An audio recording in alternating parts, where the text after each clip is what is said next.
Alright, we're going to take a little drive around here and show you what it looks like. You can see these apple trees still have leaves on them and actually still have apples on them, and they're buried with snow.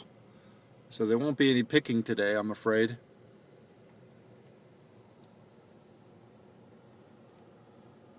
Let's take a drive down into the field here. Despite what that U-Pick sign says, we're closed today.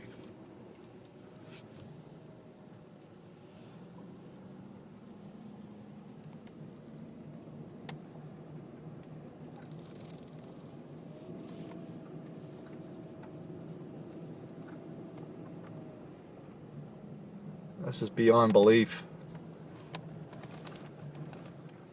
This is pretty rough for these trees.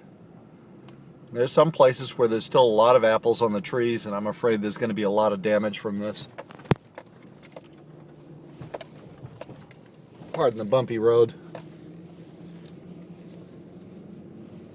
Speaking of bumps,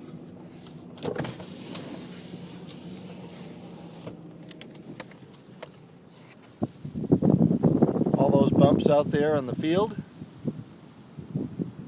those are pumpkins that didn't get picked. That's a problem.